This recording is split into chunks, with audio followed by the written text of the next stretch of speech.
Vous le connaissez parce qu'il est là souvent. Jean-François Boutors, bonjour. Bonjour Bernard. Je rappelle que vous êtes essayiste et spécialiste de la Russie. Vous avez écrit un livre dont on va voir la couverture normalement qui s'appelle « Poutine, la logique de la force » aux éditions de l'Aube. Si on ne la voit pas maintenant, on la verra tout à l'heure. En tout cas, on aura le temps de le trouver. Non, le voilà. « Poutine, la logique de la force » aux excellentes éditions de l'Aube, qui sont des éditions, je le précise, qui sont basées en Provence, entre Marseille et Aix-en-Provence. Alors, monsieur Boutors, est-ce que quand vous avez vu apparaître sur l'écran de LCI ce matin en vous levant, vous avez peut-être regardé, vous avez vu monsieur Prigojine dans les sables, oui, peut-être au Mali, selon le décryptage qui a été fait sur cette antenne, vous avez été surpris de le voir réapparaître. C'est la première fois qu'il est plein cadre comme ça, qu'il s'adresse à la caméra depuis le crypto coup d'État du mois de juin. Alors non, je n'ai pas été surpris. La surprise, c'est qu'il soit toujours en vie. Ça indique plusieurs choses. D'abord, vous savez comme moi, pour avoir fréquenté l'Union soviétique et la Russie, oui, que c'est très dangereux de voyager. Donc si vous pouvez voyager, c'est qu'on vous laisse voyager. Oui. Donc ça veut dire qu'il est protégé. Première chose, et c'est ce que je pense depuis longtemps. Il est protégé au-delà de sa garde prétorienne et de ses hommes. Bien entendu, sinon faire tomber un avion, les Russes savent faire ça parfaitement. Ouais. Donc ça veut dire qu'on ne veut pas que l'avion tombe, qu'il y a des gens qui ne veulent pas que l'avion tombe, première chose. Deuxième chose, autant moi j'ai jamais cru, comme on le disait à l'époque de l'offensive de Bakhmout, que Prigojine allait remplacer Shoigu. Malgré ses invectives forcenées, autant je ne crois pas plus qu'il est maintenant définitivement fini. Il a servi à un certain nombre de choses, il a été instrumentalisé dans les cercles du pouvoir, par Poutine d'abord, mais par d'autres ensuite, manifestement. Et les règlements de compte et les équilibres ne sont pas, finis. Enfin, la recherche d'un équilibre n'est pas finie au Kremlin. C'est-à-dire que... Qui est son maître actuellement? Ça revient à ça, Poutine fut son maître, assurément, et aujourd'hui, il est totalement électron libre, parce que s'il est protégé, il est protégé par qui? Non, attendez, Prigojine et Wagner sont une créature des services secrets russes, des GRU pour une part, du FSB pour une autre, etc. Wagner est infiltré par les services. On a parlé récemment du fait que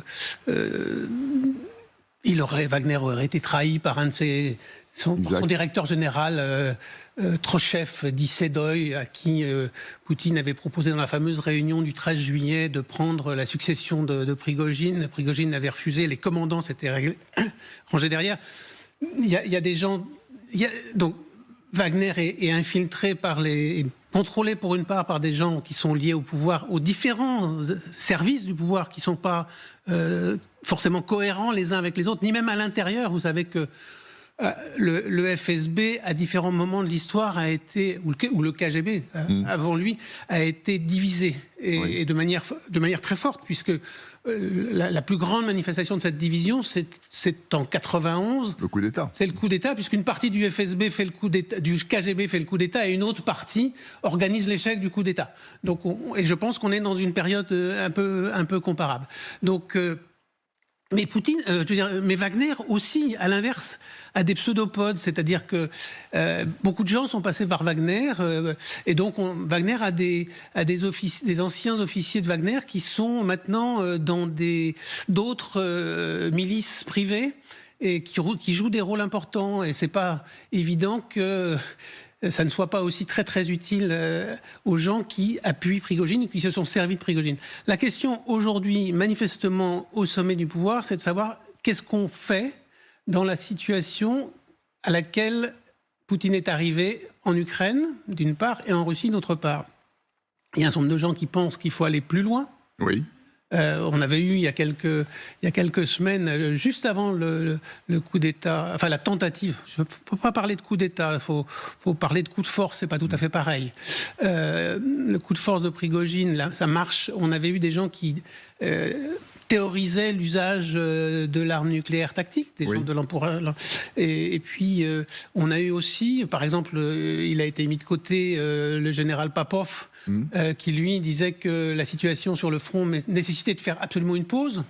Donc il y a un débat autour de Poutine sur savoir ce qu'il faut faire. Est-ce qu'il vaut mieux essayer d'obtenir, de garder ce qu'on a d'une part et d'obtenir une pause en vue de se renforcer, ou est-ce qu'on peut, en mobilisant davantage d'hommes et davantage de force,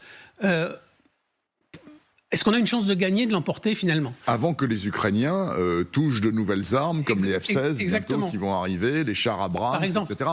Est-ce qu'il faut que les Russes jouent leur avancée maintenant, avancent leur pion très vite là. Voilà. Par exemple, ce matin, l'Institut pour la guerre signale que les Russes sont en train de former de nouvelles unités pour venir renforcer les points de faiblesse qui se manifestent sur le front sud, du côté de Robotine, du côté un peu plus au nord, vers la deuxième partie du front sud, et que par ailleurs ils enregistrent l'avancée de Kupiansk commence à ralentir très sérieusement. Donc il y a des à Moscou, on est en train d'essayer de reconstituer les forces et il y a une question le débat est permanent, me semble-t-il. Bon, est-ce que Poutine a encore la main?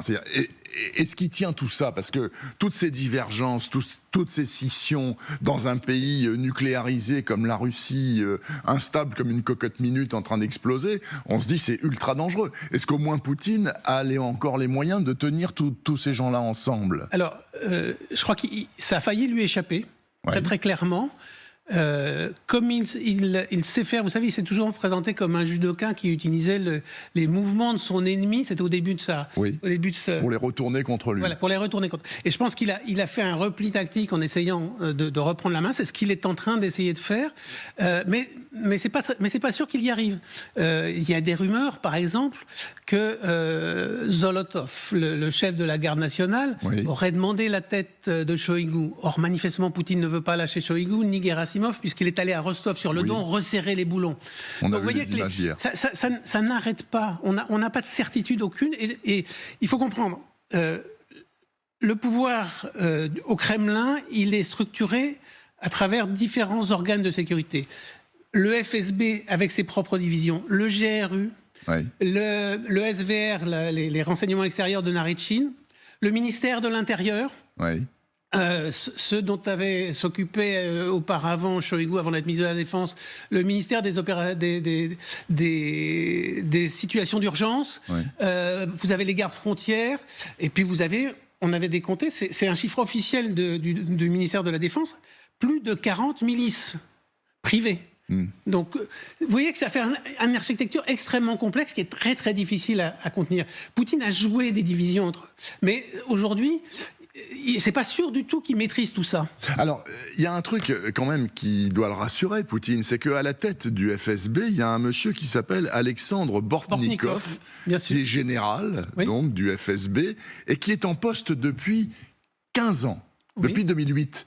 Donc, s'il est en poste depuis 15 ans avec la bénédiction du Kremlin, c'est que c'est un homme absolument sûr.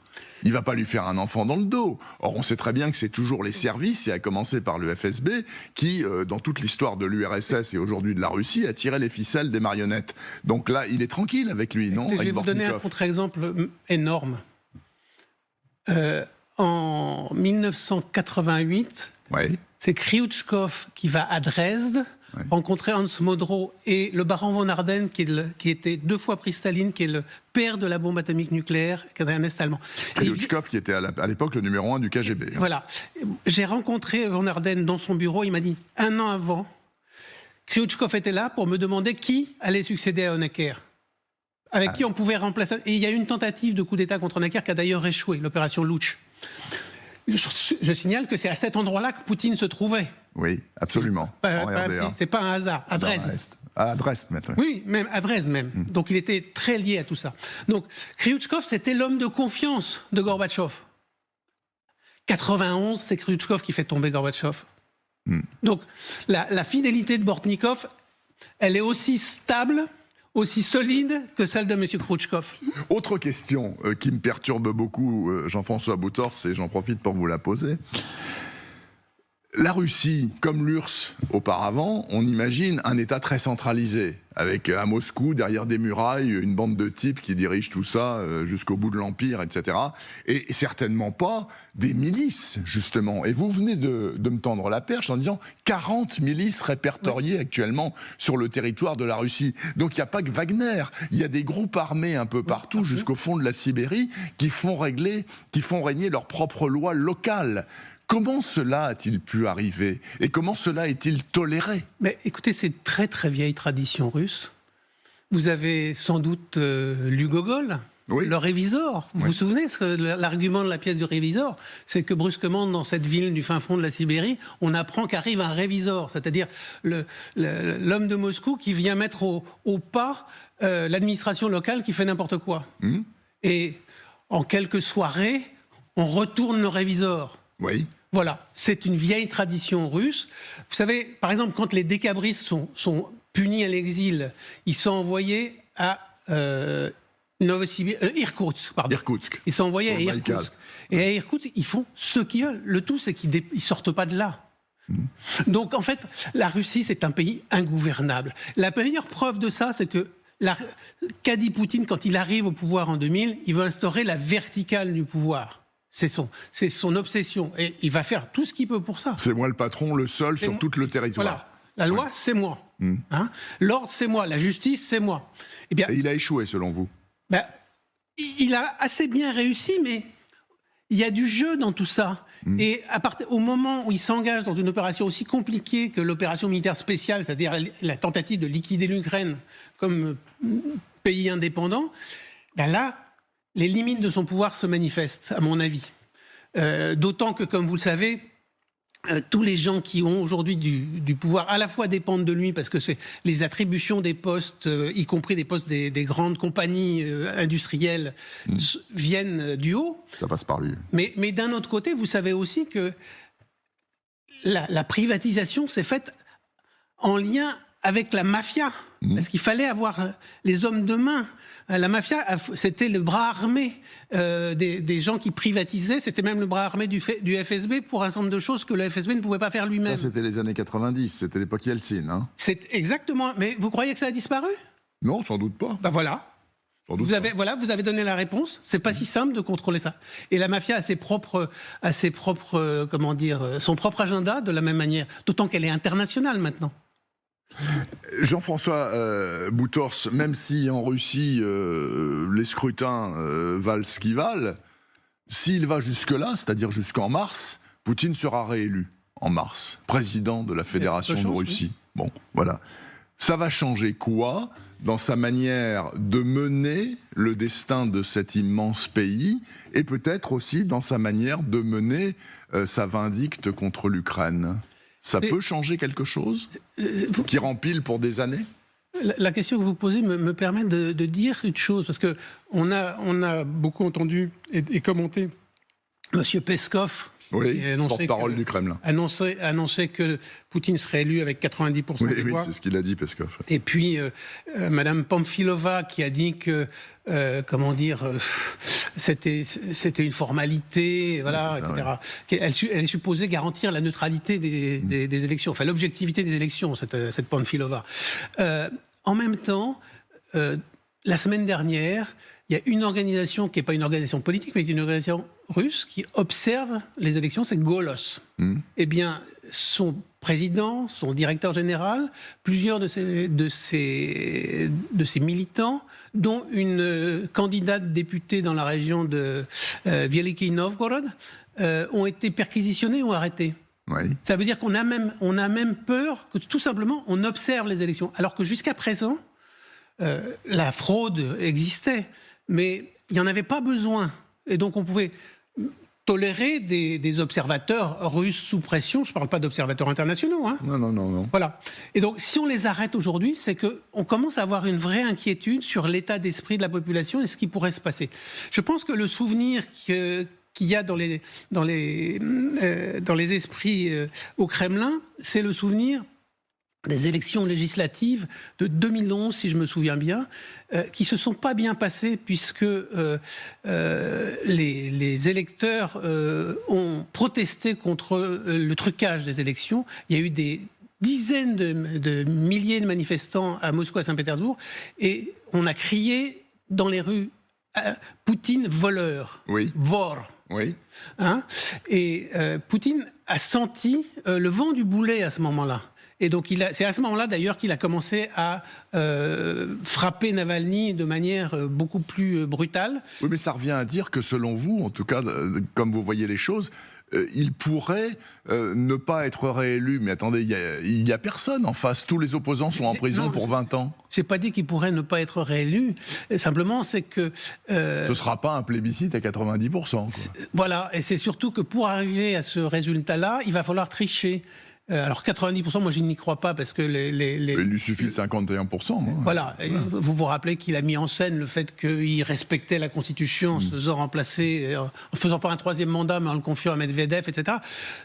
Ça, je pense qu'il n'a pas besoin de ça. Mais il veut absolument apparaître comme un président légitime.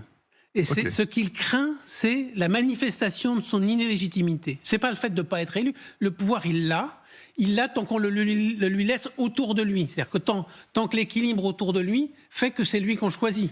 D'accord. Mais donc, ils vont s'arranger pour que ça ait l'air réglo et nickel et sans problème. Enfin, ils ont déjà des problèmes, manifestement.